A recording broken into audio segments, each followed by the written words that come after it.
जरा सोचो, एक आम आदमी को ऐसा इंजेक्शन मिल जाए जो उसके आंख, नाक, हाथ, कान सबकी शक्ति 100 गुना बढ़ा दे। लेकिन इस दवाई के कुछ साइड इफेक्ट्स भी हैं जिनके बारे में तो कहानी सुनकर ही पता चलेगा। कहानी की शुरुआत में हम डैरिल विदरस्पून नाम के एक लड़के को देखते हैं जो अमेरिका की एक यूनिवर्सिटी में पढ़ता था। एक दिन डैरिल अपने कमरे में सो रहा था जब उसकी माँ का कॉल आया। उसकी माँ ने उसकी नई नौकरी के बारे में पूछा तो डैरिल ने कहा कि उसे पूरा विश्वास है कि नौकरी उसे ही मिलेगी। उसकी माँ को उसकी माली हालत की भी चिंता थी, लेकिन डैरिल ने कहा कि सब ठीक है। इसके बाद यूनिवर्सिटी ऑफिस से फोन आया कि उसने अब तक फीस नहीं भरी है और डैरिल ने नकली आवाज निकालकर बहाना बना दिया, कौन डैरिल? अरे वो तो मर गया पिछले हफ्ते। फिर उसने इधर उधर भटक कर पैसे जुटाने शुरू किए। उसने पैसों के लिए ब्लड बैंक में काफी खूनदान कर दिया जिसकी वजह से वो बेहोश हो गया। इसके बाद उसने स्पर्म बैंक जाकर भी खूब मेहनत की। इसके बाद वो बालों के सलून में बाल बेचने पहुंच गया, लेकिन उसके मालिक ने उसे धक्के मारकर निकाल दिया। रात को उसका रूममेट टिम आया और उसने कहा, भाई वो मकान मालिक किराया मांग रहा है, बात कर लियो उससे। अगले दिन यूनिवर्सिटी की कैंटीन में भी डैरिल काम कर रहा था जब उसकी क्लास के एक लड़के स्कॉट ने आकर कहा कि चाहे डैरिल जितनी मर्जी मेहनत कर ले, लेकिन नौकरी तो उसे ही मिलेगी।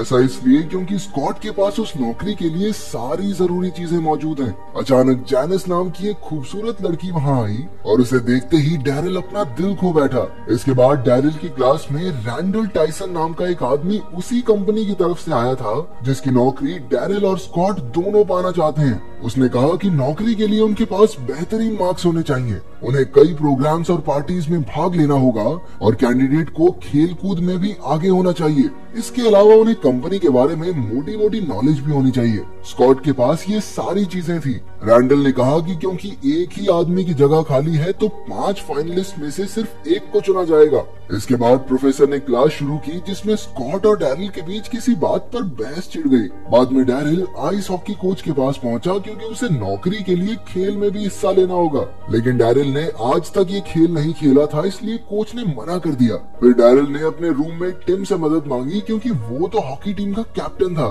टिम की सिफारिश पर जब कोच ने उसे खेलने का मौका दिया तो डैरिल एक भी गोल नहीं रोक पाया। फिर कैंपस के ग्राउंड की सफाई करते हुए डैरिल को एक इश्तेहार दिखाई दिया। उस सेमिनार में एक औरत ने उन्हें एक नए इंजेक्शन के बारे में बताया जो इंसानों की इंद्रियों की ताकत को काफी हद तक बढ़ा सकता है। लेकिन जब उसने इस दवाई के साइड इफेक्ट्स के बारे में बताया तो एक एक करके सारे बच्चे उठकर चले गए। आखिरकार कमरे में सिर्फ डैरिल ही पड़ा सो रहा था। उसने पैसे कमाने के चक्कर में बिना सारी बात सुने टेस्ट के लिए हाँ कर दी। फिर वो डॉक्टर थॉमस के ऑफिस में पहुंचा जहां डॉक्टर ने कहा कि डैरिल को एक एक करके उस दवाई के 6 इंजेक्शन लेने होंगे। डॉक्टर ने कहा कि शुरुआत में उसका संतुलन बिगड़ सकता है इसलिए उसे बच के रहना होगा। बाद में डैरिल एक पार्टी में हिस्सा लेने पहुंचा ताकि वो नौकरी के लिए तजुर्बा इकट्ठा कर सके। वहाँ उसकी मुलाकात जैनिस से भी हो गई जो उसके साथ डेट पर चलने के लिए मान गई। वहाँ पर स्कॉट भी मौजूद था जिसने उसकी बेइज्जती करके उसे पार्टी से भगा दिया। घर लौटकर डैरिल ने ड्रग का पहला इंजेक्शन अपने पिछवाड़े पे ठोक दिया।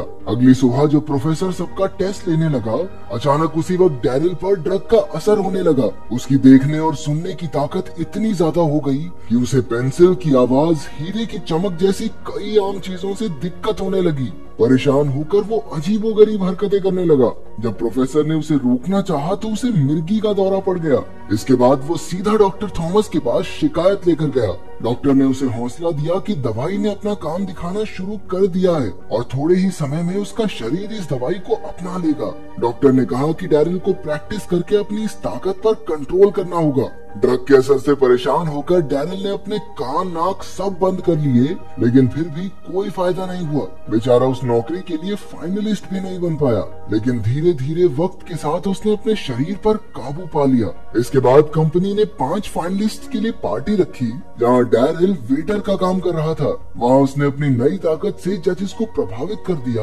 और आखिरकार उन्होंने डैरिल को 6ठा फाइनलिस्ट बना दिया। इसके बाद वो एक पार्टी में पहुंचा जहाँ उसने जैनिस को अपनी सहेली तान्या के साथ बाथरूम जाते हुए देखा। उसने अपनी शक्तियों के इस्तेमाल से उनकी सारी बातें सुन ली। जैनिस कह रही थी कि उसे समझदार और नेक दिल लड़के पसंद है। उसके बाहर आते ही डैरिल ने उससे फ्लर्ट करना शुरू कर दिया और दोनों जैनिस के घर की ओर निकल पड़े। वहाँ पहुंचकर उन दोनों ने जल्द ही डिनर पर जाने का प्लान बनाया। बाद में कमरे में टिम ने डैरिल को दवाई का इंजेक्शन लेते हुए देख लिया और उसे लगा कि डैरिल अब नशे नुशे करने लग गया है। अगले दिन गेम में डैरिल ने बढ़िया तरीके से आइस हॉकी खेलकर कोच को खुश कर दिया। उसने गोलकीपर बनकर एक भी गोल नहीं जाने दिया, जिसे देखकर सब भौचक्के रह गए। फिर उनकी टीम का मुकाबला एक दूसरी टीम से हुआ। डैरिल का कॉलेज आज तक कभी नहीं जीता था, लेकिन मैच के दौरान डैरिल ने एक भी गोल नहीं होने दिया और आखिरकार उनकी टीम पहली बार मैच जीती। सबने डैरिल की जमकर तारीफ की। इसके बाद वो नौकरी के इंटरव्यू के लिए गया, जहां उसने अपनी शक्तियों से स्कॉट के इंटरव्यू की सारी बातें सुन ली।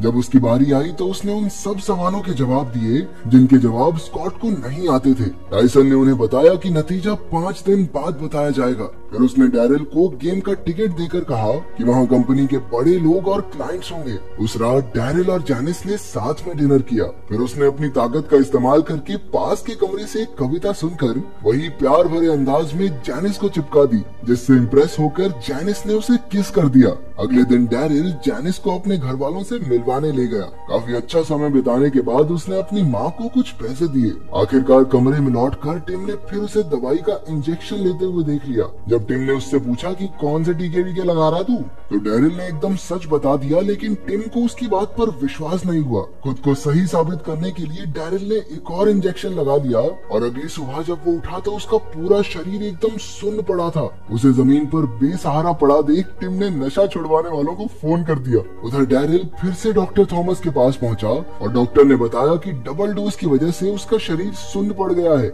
इस वजह से उसकी 5 में से सिर्फ 4 ही इंद्रियां काम कर रही हैं और 5वीं बार बार बदलती रहती है। इससे बचने के लिए डैरिल को 3 दिन तक बिस्तर में रहना होगा ताकि ड्रग खुद उसके शरीर से निकल जाए। लेकिन डैरिल को तो कल ही मैच में कंपनी वालों से मिलने जाना है। वो अगले दिन गेम में टाइसन के साथ बैठा था, जहाँ क्लाइंट्स भी मौजूद थे।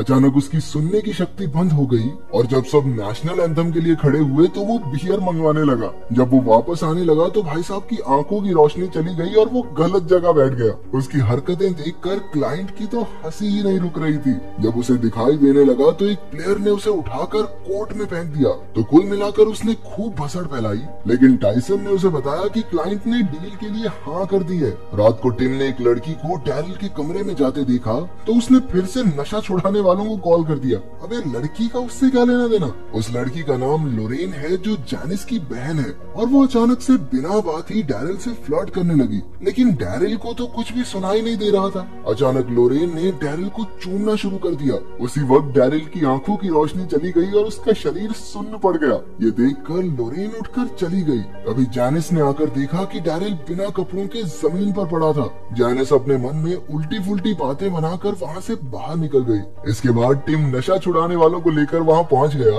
और बेचारे डैरिल ने बड़ी मुश्किल से उन्हें रोका। ओ भाई ठीक हूँ मैं, सुई मत चुबो दियो, गेम कर दूंगा तेरी। उसने टिम को समझाने की कोशिश की, लेकिन वो कुछ सुनने को तैयार ही नहीं था। बाद में वो एक पार्टी में गया जहाँ स्कॉट ने उसे एक ड्रिंक बनाकर दिया और डैरिल बिना किसी परेशानी के पी भी गया। लेकिन सब हैरान थे क्योंकि वो ड्रिंक करेले जैसी कड़वी थी। इसके बाद स्कॉट ने उसे बैट से पीटना शुरू कर दिया, लेकिन उसका भी डैरिल पर कोई असर नहीं हुआ। अगली सुबह उनकी टीम का आइस हॉकी मैच था। सबको डैरिल से काफी उम्मीदें थी कि वो उन्हें जिता देगा, लेकिन उसकी हालत इतनी बिगड़ गई कि वो हार गए। इसके बाद वो सीधा जेनिस के पास अपने प्यार का इजहार करने पहुंचा, लेकिन उसकी आंखों की रोशनी फिर चली गई और उसने वहाँ खड़े जेनिस के बाप को जेनिस समझ लिया। जब उसकी आंखों की रोशनी लौटी तो जेनिस ने उसे बाहर ले जाकर उसकी बहुत बेइज्जती की, क्योंकि वो कब से एक अच्छा इंसान होने का नाटक कर रहा था। डैरिल ने उसे भरोसा दिलाया कि जल्द ही सब ठीक हो जाएगा, लेकिन जेनिस को उस पर यकीन नहीं था। वो एक पब में टिम से मदद मांगने गया ताकि वो अगले इंटरव्यू के लिए डैरिल को पढ़ा सके। उधर स्कॉट के बाप ने तो बड़े बड़े ऑफिसर्स को स्कॉट को पढ़ाने के लिए रख लिया। डैरिल ने अपनी पढ़ाई जारी रखी, हालांकि उसकी हालत बिगड़ती जा रही थी। आखिरकार इंटरव्यू का दिन आ गया और जैसे ही डैरिल अपनी गाड़ी से बाहर निकला, उसे अचानक से दिखना बंद हो गया। इसी चक्कर में एक भिखारी ने उसे साइड में ले जाके पीट पूट दिया और उसके सारे कपड़े चुरा लिए। वो किसी तरह कपड़ों की दुकान तक पहुंचा और नए कपड़े खरीदे। जैसे ही वो ऑफिस में पहुंचा तो उसकी आंखों की रोशनी वापस आ गई और उसने देखा कि उसके कपड़े ऑफिस के लिए कम और बैंड बाजे वालों जैसे ज्यादा लग रहे थे। अचानक उसकी जीभ सुन्न हो गई और उसने पैंट गीली कर दी। पेशाब का रंग देखकर वो समझ गया कि वो दवाई उसके शरीर शरीर से निकल चुकी है। आखिरकार वो कंपटीशन में गया और उसने बहाना बना दिया कि उसे बाकी कपड़ों से एलर्जी है, इसीलिए वो ऐसे कपड़े पहन के आया। कंपटीशन शुरू हुआ और आखिर में डैरियल और स्कॉट बच गए। आखिरी डिबेट काफी लंबी चली और दोनों ने बराबर काबिलियत दिखाई। अंत में प्रोफेसर ने उनसे एक सवाल पूछा जिसका जवाब स्कॉट को नहीं आता था। अपने हीरो डैरियल ने जवाब बता दिया और आखिरकार उसे नौकरी के लिए चुन लिया गया।